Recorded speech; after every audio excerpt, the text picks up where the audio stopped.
লালমনিরহাটের হাতীবান্ধা উপজেলার গড্ডিমারি ইউনিয়নের সাদুর বাজার এলাকায় মকসেদ আলী নামে এক আওয়ামী লীগ নেতার রহস্যজনক মৃত্যু হয়েছে।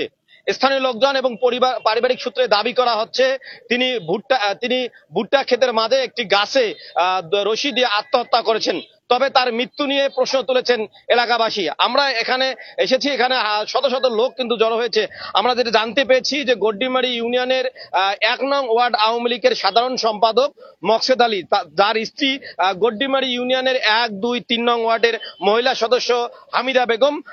এই মকসেদ আলী আজকে সকালবেলা বাড়ি থেকে বের হওয়া যাওয়ার কিছুক্ষণ পরে স্থানীয় লোকজন যারা ভুট্টা খেতে কাজ করছিল নির্ঝম তিস্তা নদীর চরে, সেই তিস্তা নদীর ভুট্টা খেতে একটি গাছে তার ঝুলন্ত লাশ দেখতে পায়। দেখে পুলিশকে খবর দেয়, পরে পুলিশকে তার লাশ উদ্ধার করে। তবে এই নির্ঝুম চর যেখানে তার লাশ উদ্ধার করেছে সেটা কিন্তু একটা নির্ঝুম চর এবং একটা ভুট্টা ক্ষেত, ফলে তার এই মৃত্যু নিয়ে কিন্তু নানা প্রশ্ন দেখা দিয়েছে।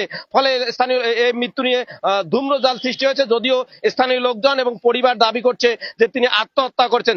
আত্মহত্যা করলেও কি কারণে তিনি আত্মহত্যা করেছেন তা কিন্তু সুনিশ্চিত করে কেউ বলতে পারেনি। আমরা এখানকার কয়েকজনের সঙ্গে কথা বলার চেষ্টা করব এবং জানার চেষ্টা করব। আপনার বাড়ি কোথায়? এখানে। কি শুনছেন আপনি বলেন তো একটু। আমরা 11টার দিকে শুনলাম যে মকসেদ আলী ভুট্টা ক্ষেতের মাঝে গাছ আছে, গাছের নিচে ফাঁসি নেই, উনি ঝুলে আছে। আপনি গেছিলেন স্পটে? হ্যাঁ, যা দেখি আসছে। ওনার স্ত্রী কয়জন, ছেলে মেয়ে কয়জন? ওনার স্ত্রী হলো 2টা, ছেলে আমার জানার সাথে বড় ঘরে হলো 4টা ছেলে, মেয়ে নাই। আর ছোটটার ঘরে হলো 2টা ছেলে, একটা মেয়ে। তার সঙ্গে কারো জমি নিয়ে বা কোনো বিষয় নিয়ে দ্বন্দ্ব ছিল? এটা নিয়ে আমরা কোনোদিন শুনি নাই এবং জানিও নাই। উনি আরো মাঝে মাঝে উনি মানুষের বিচার করতো, কিন্তু কিভাবে কারা কি করলো কি না করলো আমরা জানি না। 11টা শুনলাম যে ভুট্টা খাতার ভিতরে গাছ আছে, গাছের নিচে উনি ঝুলে আছে। প্রিয় দর্শক, আপনাদেরকে যেমনটি বলছিলাম যে তিনি কিন্তু স্থানীয় আওয়ামী লীগের নেতা, অর্থাৎ গড্ডিমারি ইউনিয়নের 1 নং ওয়ার্ড আওয়ামী লীগের সাধারণ সম্পাদক। পাশাপাশি তার স্ত্রী কিন্তু গড্ডিমারি ইউনিয়নের 1, 2, 3 নং ওয়ার্ডের মহিলা সদস্য হামিদা বেগম, তার স্ত্রী 2 জন। যে কারণে এবং আজকে তার এই মরদেহ ভুট্টা খেতে পাওয়া যায়। তিনি কিন্তু এলাকার বিভিন্ন গ্রাম্য সালিশে কিন্তু তিনি বিশাল ভূমিকা রেখে চলেন ছোটখাটো সমস্যা, যে কারণে তার এই মৃত্যু নিয়েও কিন্তু রহস্য দেখা দিচ্ছে। পাশাপাশি তিনি কিন্তু একেবারে হাস্য উজ্জ্বল মানুষ। সবসময় এই সাদুর বাজারে কিন্তু তার দেখা পাওয়া গেল, তিনি হাস্য উজ্জ্বল মানুষ, সবসময় ঘোরাফেরা করতেন। এবং তার যে অনেকে বলছে তাদের পারিবারিক যে অশান্তি সেটিও কিন্তু নেই। তিনি কিন্তু সুন্দর এবং অতি সুখী পরিবার, যে কারণেই তার মৃত্যু নিয়ে কিন্তু অনেকে বলছে তিনি আত্মহত্যা করতে পারেন না। অনেকেই তার এই আত্মহত্যাটাকে মেনে নিচ্ছেন না। ফলে এই মৃত্যু নিয়ে কিন্তু রহস্য দেখা দিচ্ছে। আমরা আরো 2-1 জনের সঙ্গে কথা বলবো। আচ্ছা, আপনার বাসা কোথায়? কি শুনছেন সকাল? আমি এইমাত্র শুনলাম যে উনি মারা গেছে, এইমাত্র আমি আসলাম।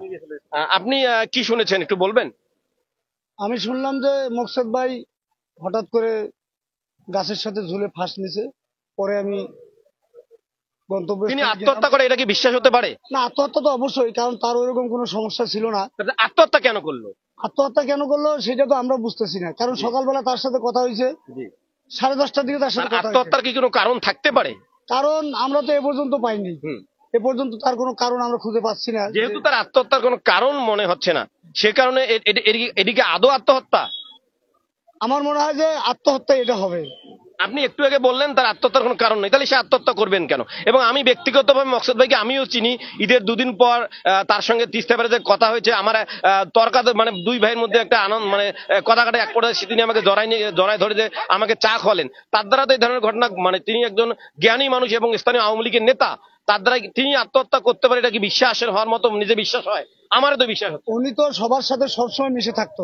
উনি এমন একটা লোক ছিল যে এই সাদুর বাজারে ওনার মতো আর লোক হয় না, এটা সবাই জানে। তাই সকালবেলা আমরা যেভাবে তার সাথে কথা বললাম, আমরা কোনো সময় ভাবি নেই যে উনি এই ধরনের কাজ করবে। আর সকালবেলা কি আপনার সঙ্গে দেখা হয়েছে? হ্যাঁ, দেখা হয়েছিল আপনার 10:30টার দিকে। 10:30টার দিকে তার সাথে আমি দেখা করে আমি চলে গেছি রাস্তায়। আমি ওই মেডিকেল মোড়ে যেয়ে শুনলাম যে উনি ফার্স্ট নিছে, তখন বাজে 12টা বাজে।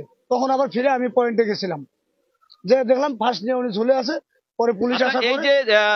এই যে সাদুর বাজার থেকে যে চরে যে জায়গাটায় মারা গেছে, এখান থেকে যেতে কত মিনিট লাগবে? তাও ধরেন হাঁটে গেলে তাও আধা ঘন্টার মতো লাগে। ওই আশপাশে কোনো বাড়ি নাই? না, আশপাশে কোনো বাড়ি নেই। আগে বাড়ি ছিল অনেক আগে, কিন্তু এখন মাঠ ফাঁকা, এমনি গাছ আছে। ওই যে জায়গায় মারা গেছে তার হাফ কিলোর মধ্যে কোনো বাড়ি ঘর? না, হাফ কিলোর বাড়ি ঘর নাই। 1 কিলোর মধ্যে কোনো বাড়ি ঘর? না, 1 কিলোর মধ্যে আছে, হাফ কিলোর মধ্যে নাই। আপনি কি শুনছেন একটু বলবেন? এলাই শুনছি। হ্যাঁ, কখন শুনলেন, কি শুনলেন তো বলেন। একটু আগে শুনলাম যে যা দেখি যে গাছের সাথে ঝুলে আছে, মৃত্যু অবস্থায়। প্রিয় দর্শক, আপনাদেরকে আবারও বলি, লালমনিরহাটের হাতীবান্ধা উপজেলার গড্ডিমারি ইউনিয়নের 1 নং ওয়ার্ড আওয়ামী লীগের সাধারণ সম্পাদক মকসেদ আলীর রহস্যজনক মৃত্যু। পরিবার বা স্থানীয় লোকজন বলছে তিনি আত্মহত্যা করেছেন, কিন্তু কি কারণে তিনি আত্মহত্যা করেছেন তার কিন্তু সুনির্দিষ্ট কারণ কিন্তু এখন পর্যন্ত জানা যায়নি। তার মিসেস কিন্তু, তার স্ত্রী কিন্তু ওই গড্ডিমারি ইউনিয়ন পরিষদের 1, 2, 3 নং ওয়ার্ডের সংরক্ষিত মহিলা সদস্য। এই ফলে তার মৃত্যু নিয়ে কিন্তু রহস্য দেখা দিয়েছে, নানা প্রশ্ন দেখা দিয়েছে। কারণ তিনি এতটাই সাধু উজ্জ্বল মানুষ ছিলেন, এতটাই মিশছেন। আজকে সকালবেলা তিনি কিন্তু সাধুর বাজারে এসেছেন, মানুষের সঙ্গে কথা বলেছেন, পারিবারিক ভাবে কারোর সঙ্গে কোনো ঝগড়ার মতো ঘটনাও ঘটেনি। ফলে এই মৃত্যু নিয়ে কিন্তু রহস্য দেখা দিয়েছে। স্থানীয় লোকজন এই মৃত্যুর কারণ তদন্ত করে বের করার দাবি জানিয়েছেন। আসাদুজ্জামান সাজু, এল নিউজ অনলাইন, লালমনিরহাট।